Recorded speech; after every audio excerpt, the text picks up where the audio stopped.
afternoon, Capra here with your daily recap for this Wednesday, April 12th. Hope you guys had a great trading day. And getting right to the charts here, we've got the S&P on the daily time frame. You can see here that while we did end the day down closing week, still finished within yesterday's range. So really just getting an inside day overall. However, we did finally also get a decisive close below the 50-day moving average, and this is really the first time we've been able to close below the 50-day moving average here over the last little while. Furthermore, it's also the first time going back, looking at this chart, if I scroll it back a little bit here, going back all the way to early November 2016. So it's definitely a significant event.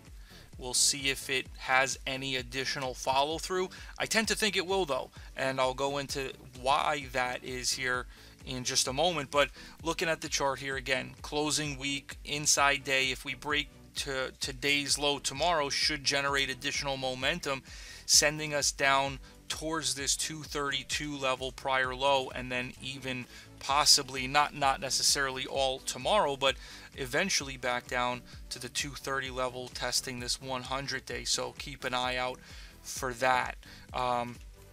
As far as why I feel that way, I mean, if we look at gold had another nice day higher today, and certainly was helped out by the comments coming from Trump regarding the dollar, and so that definitely gave gold a lift. Also, bonds, TLT, on the rise here today. So those safety assets getting bought up do suggest there's this underlying fear that exists within the market, and that there is this growing anticipation, if you will, of a move lower. Furthermore, we also had the VIX, which we talked about yesterday. Again here, closing up today, now even more decisively above 15, actually closer to 16 here now, which really hasn't been seen, as you can see here, for quite some time. And so that is definitely significant as well. And so with all this being considered, the odds are increasing that we're going to see a pullback here, more significant pullback in the market. In addition to that, we've got some names reporting earnings tomorrow before the open. You got JP Morgan, Citigroup, and Wells Fargo all reporting, and that can definitely have an impact on things. So looking at XLF, it closed down here today, wiping out yesterday's bottoming tail as it sits here at this prior low. So what this is suggesting is first of all, yesterday's bottoming tail failed to follow through higher. That increases the overhead supply and basically negates what happened yesterday. And if we now break today's low tomorrow, really should give us the ability to push through this prior low right here. This prior low is right around 23. So if we break under today's low tomorrow, I wouldn't be all that concerned with this 23 level because we've been kind of consolidating here next to it for a while. So that has had the impact or the effect of diminishing it or absorbing the demand at this reference point. So again, under today's low, I'll be looking for this to follow through below 23. Looking at some other sectors, we talked about XLE this morning, with the thought that maybe it could head back up towards the 73 area. It tried to start following through here today, but then got rejected. So closing the day weak here. We'll see where it goes. If it does start to break under today's low, then it opens the door for a retest of this prior pivot low around 69. So to the downside, we've got this reference point right down here as an immediate level, also the 20-day. And then to the upside, if we do begin to try and reverse what happened here today, your immediate resistance is going to be in the form of these recent highs here. So around the 40 mark. That's what I'd be watching for to the upside. If we get above that, then we can start talking again about 73 being on the table. But for now, I would hold off on those thoughts.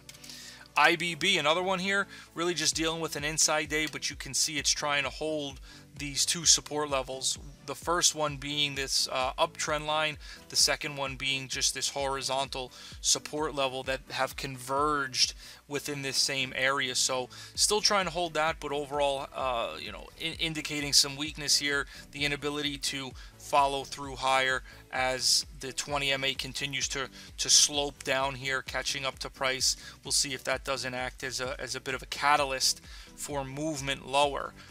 But again, the fact that it wasn't able to rally today definitely does not suggest, does not make one feel very confident about the upside possibilities. All right. And then, looking at some individual names, we talked about airlines in the morning. DAL had their earnings, opened nicely, opened above this resistance here, right? We gapped above this resistance, but just sold off throughout the day, closing on the lows. And that resonated throughout the whole space, with LUV also gapping up. But then ultimately selling off. Still finished the day higher, but with a topping tail. You also had United, which gapped up but sold off. So I mean, it's just a reoccurring theme where these airlines were moving higher in the morning off of the earnings, but then all succumb to the weakness that we saw with DAL. So that space in general was a little bit disappointing overall. We also had Tesla, which got hit pretty good here today, following through to yesterday's bearishness.